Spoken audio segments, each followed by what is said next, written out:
Good morning, everybody. I am getting my cart all loaded up. I have a compressor to change. See our CR34K6 over here. Got my gauges on top, recovery machine, recovery drum on the bottom, some of my tools, and a drop cord so I can get started recovering refrigerant from the system.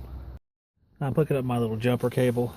I have my neutral and ground plugged into the ground and my hot plugged onto the main part of the panel.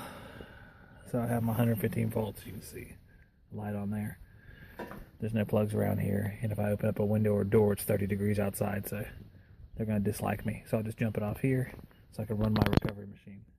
Alright guys, we are removing refrigerant from the machine. I'm about to go change an element on the electric furnace, and then we'll be back out here to change the compressor, and they can switch the dryer out.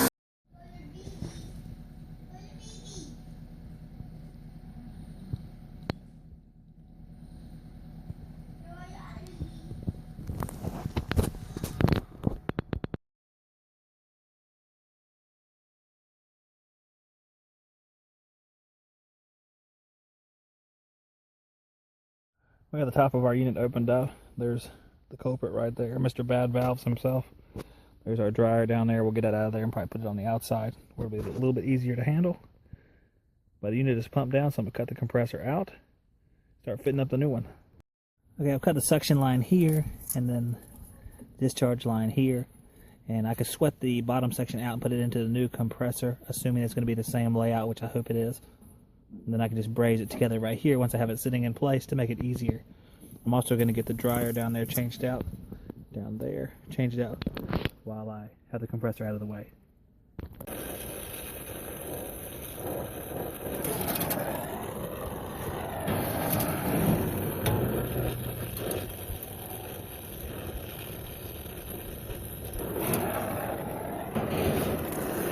Here's a new compressor, an old compressor. I'm going to sweat that fitting off of that compressor and put it on this one. Then we can set it down into place, have a pretty good and easy connection together, hopefully.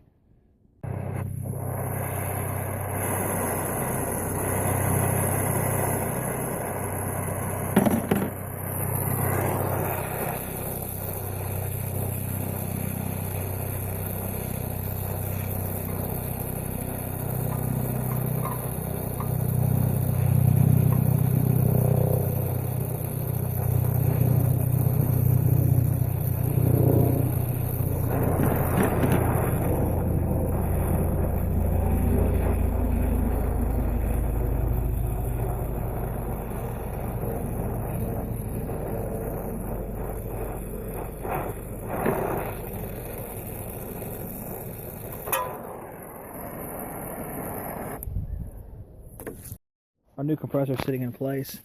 I have a couple connections to make right there. I haven't fit up the dryer yet. I'll just do it separately in a moment. Have the nitrogen flowing. About to brace things up. Then we can move on to the dryer. I can put the crankcase heater on the compressor and wire everything up. Start up the vacuum. Guys, I just finished up brazing the dryer. Kind of cooling it down right there. We'll bifold dryer. We'll paint that with the plastic dip. Everything else is brazed as well. So at this point, we should be good to go as far as the refrigerant circuit. I'm going to put a pressure test on it. We will see if all the welds were good, and after that we can put it into a vacuum while I'm putting things back together and wiring things up. Normally I do replace the components, but I've actually replaced both of these components relatively recently, so I'll keep the contactor and I'll check and see if the capacitor works with the new compressor. You never know, so it's worth checking. And go by the little sheet that comes with the compressor. At this point I'm putting nitrogen on the unit. Add a little bit more. Go up to about 150 pounds and leave it for a little while. Give it a few minutes, see if it drops, and if it doesn't drop, we'll get to work on putting the unit back together and wiring things up. I can go ahead and start wiring the compressor because I'll be able to, if there was a leak, theoretically I could still fix it. But I'll go get my wiring harness, put it on there, put the crankcase heater on there, and hopefully our test is good. Well guys, the good news is, now I'm alive and well. The bad news is that evidently Copeland, when they send your compressors now, they don't send the electrical plug that goes with them anymore. Which is odd because the last time I got one, it did have the plug, but alas, it doesn't matter. I have to go to town to get one. But I'll go ahead and finish up this nitrogen test. put a vacuum on it, then I can leave.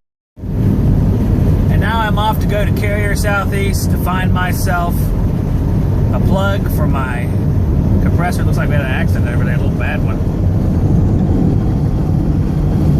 That's a shame right there. That's a bad one. But I'll have to find my plug, and evidently I can't find my micron gauge. I don't know where it is. I'll probably find it, but I might have to pick up a new micron gauge while I'm there. We'll see what they got. Guys, I'm wiring up the compressor. Got the new plug in. Have our wires on top of the new capacitor. It's a 50/5. Finishing that up, put the top back on the unit. Gonna bolt it on. Then we can start adding some refrigerant. Our vacuum is over. I'm about to weigh in our refrigerant. New vacuum gauge there, courtesy of me losing the other vacuum gauge. See how that works out. As you see from the picture from the eye manifold, guys, the pressure is a little bit low starting off here. It is cool outside, we're in the 40s, but our pressure should be a little higher than that. We ran for about 5 minutes or so. I'm going to go ahead and put in a few more ounces of charge, and we'll let it run for about 10 minutes or so and check it again. We have one probe on the discharge temperature. We have one on the subcooling liquid line coming back from the condenser inside. I'll go to about 6, 8. We'll let it run for a little while, see how we look then. Guys, we've been running for about 10 or 15 minutes. As you see, our head pressure's up near around 250. Our suction pressure's down there just below 50, which is about right on target with the day we have today. I know Goodman used to have their old condenser charging and heating mode, and I want to say it was like 110 degrees above the outdoor temperature is what you were shooting for with your discharge temperature, which is where we're at right now. And we're at the factory charge, which is about right, since these trailer homes typically, the line set run is not very long. The electric furnace is right down there, right inside of that door. So although we're above 15-foot range, we're pretty close. So you can figure there's also, you know, the probability that there's some sort of error in the refrigerant weighing process. So you're probably not getting exactly 6 pounds, 8 ounces.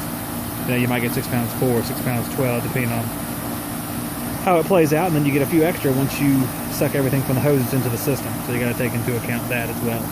But everything looks pretty good here. I'll show you the final readings here in a moment. But we are happy campers with our 407C unit that lives happily ever after, hopefully. Here's our element as well. You see it's broken in 1, 2, 4, 5,000 areas. It's broken right there. 1, 2, 3, 4. Plenty of areas. So it was, I don't know how long it's been broken, but at least 3 years or so. So it's a welcome addition to have a new heating element in for during defrosting on cold nights here.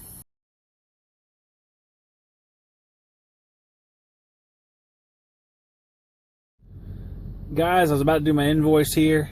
I pulled down the street so I'm not sitting in the yard.